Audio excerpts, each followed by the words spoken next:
नमस्कार, आप देख रहे हैं न्यूज़ इंडिया टीवी 24।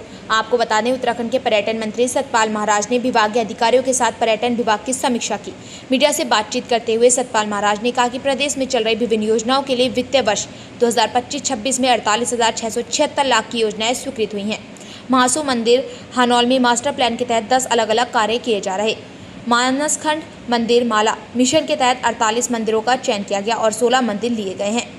अधिकारियों को निर्देश दिए गए हैं कि मानसखंड मंदिर का माला मिशन की तर्ज पर केदारखंड मंदिर माला मिशन पर भी कार्य किए जाएं, जिससे अन्य मंदिरों को विकसित किया जा सके।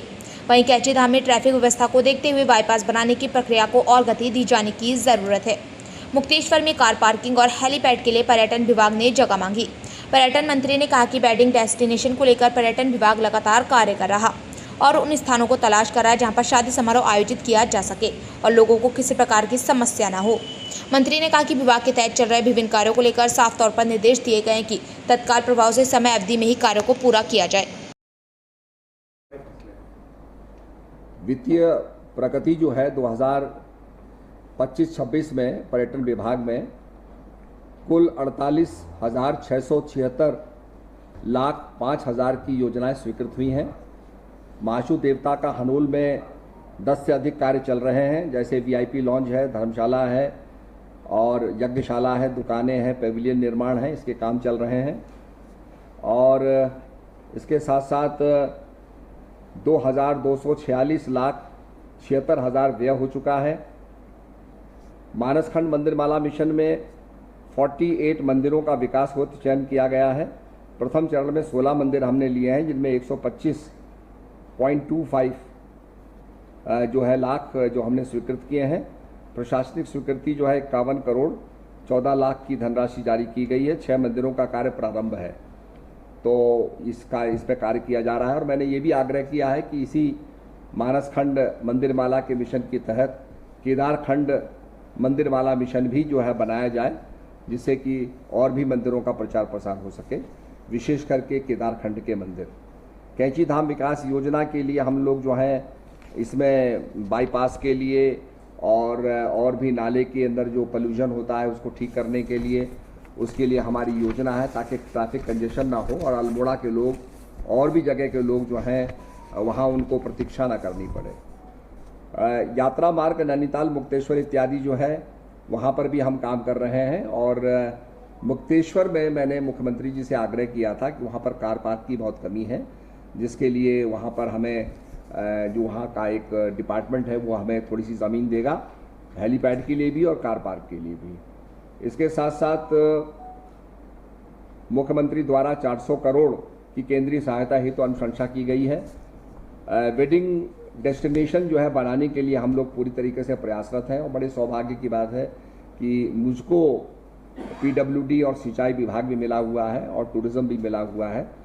तो जो भी वेडिंग डेस्टिनेशन के अंदर चिन्हित किए जाएंगे उनकी सड़कें को वाइडन करना, सड़कों को दुरुस्त करना, रिटेनिंग वॉल बनाना, उनकी सड़कों को ठीक ठाक रखना, वो सब मेरा ही काम है। और वो निश्चित रूप में हमें अवगत कराएं कि क्या क्या काम उन्हें करवाने हैं, ताकि वेडिंग डेस्टिनेशन के रूप में हमारा उत्तराखंड आगे बढ़ सके।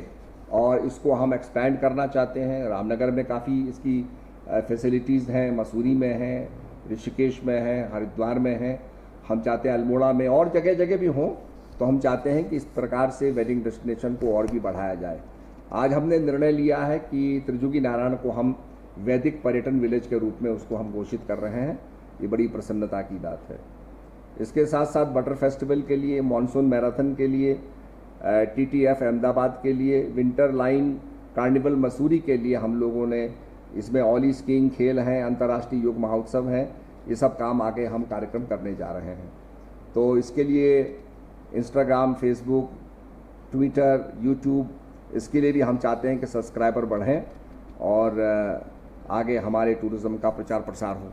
इसके साथ साथ हम ये चाहते हैं कि हमारे जो यहाँ बेरोज़गार भाई हैं वो एक ग्रुप बना करके और निश्चित रूप में टेंट्स हम उनको पैसा मुहैया कराएंगे, ताकि वो टेंट्स ले सकें और सुदूर क्षेत्रों के अंदर जैसे पवाली काठा हो गया, भविष्य बद्री हो गया, वहाँ टेंट पिचअप करके पर्यटन को बढ़ावा दें। इस प्रकार के काम जो हैं आपके कुस्को से होते हैं। पेरू में कुस्को से आप अगर जाएंगे, माचू पिचू जाएंगे, तो आपको बहुत से कियोस्क मिलेंगे जिसमें वो आपको इनकाज की यात्रा करवाते हैं, आपको जहाँ जहाँ माचू पिचू है उसको दिखाते हैं, गाँव को दिखाते हैं, विलेज लाइफ को दिखाते हैं। तो ये भी हम करना चाहेंगे कि हमारा ग्रामीण पर्यटन कैसा है, वहाँ क्या होता है। मुझे ऐसे भी पहाड़ के अंदर, उत्तराखंड के अंदर घर देखने को मिले जिसके नीचे बकरियां बांधी जाती हैं और बकरियों के हीट से पूरा मकान गर्म होता है और ऊपर भी गर्म हो जाता है। तो ऐसे भी आपको 80 साल पुराने, 100 साल पुराने मकान देखने को मिलेंगे कि जिनको बकरियों से आप उनके उष्णता को लेकर के, गर्मी को लेकर के आप वहाँ पहाड़ में रह सकते हैं। तो हम चाहते हैं कि ग्रामीण परिवेश के अंदर लोग यात्रा करें और उसके लिए हमने स्टार गेजिंग का भी एक प्रावधान किया है कि आप एक सेफ जगह में बेड लगा करके और आसमान को देखें। तो इसको हम बढ़ावा देने जा रहे हैं। हम ये भी चाह रहे हैं कि जो हमारे कैफेटेरियाज़ हैं, होटल्स हैं, रेस्टोरेंट्स हैं, उनके टॉयलेट को भी एक पर्यटक इस्तेमाल कर सके, इसकी भी हम जो है संभावना तलाश रहे हैं और उसके लिए कार्य किया जाएगा। सर, पर्यटन में जो नया इनिशिएटिव